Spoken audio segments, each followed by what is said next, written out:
ఏంటి కిరణ్? నువ్వు నాకు ఇచ్చేటప్పుడు అప్పు చెప్పిస్తావా? నాకు మళ్ళీ ఇవాళ కిరణ్ ఇప్పించావా? అవును.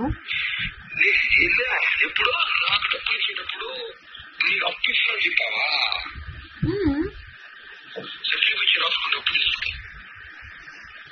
నీకు నువ్వు అడుక్కుంటే నాకు ఈ ప్రాబ్లం ఉంది, ఆ ప్రాబ్లం ఉంది, కార్ కొనాలి, ప్రెస్టేజ్ డౌన్ అవుతా ఉంది అని చెప్తేనే నేను అప్పులు చేసి మరీ ఇచ్చా.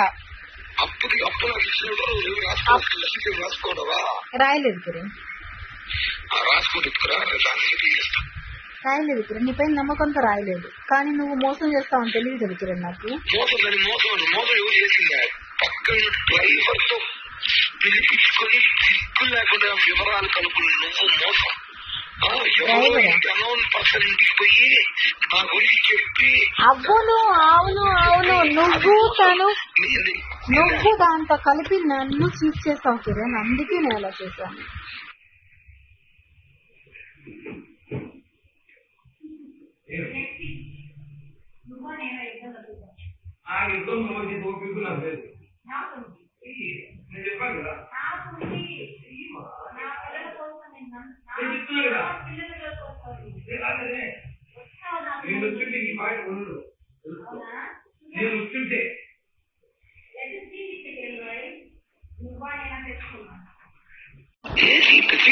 ఇప్పుడు మమ్మల్ని చేసినంత మాత్రం నేను బాగున్నావా?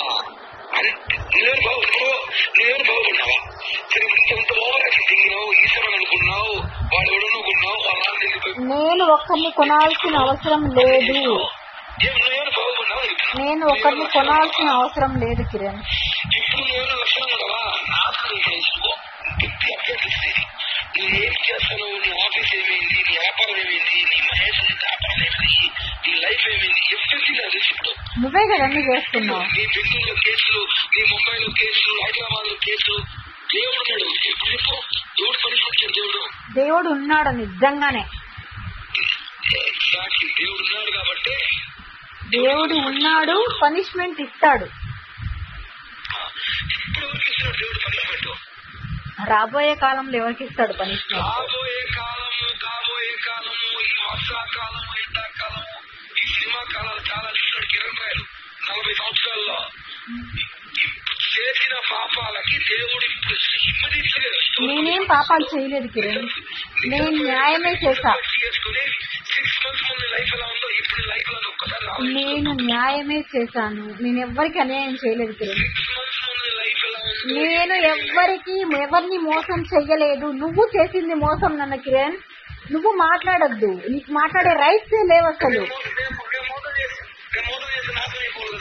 అవుతావు తొందరలో.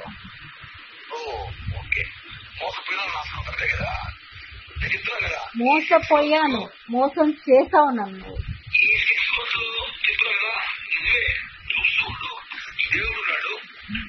ఆ దేవుడే చెప్తున్నాను నేను.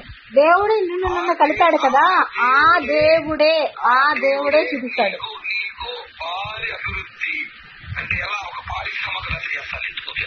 ఓకే డా, నా కాల్ చేయదు కిరణ్ నువ్వు.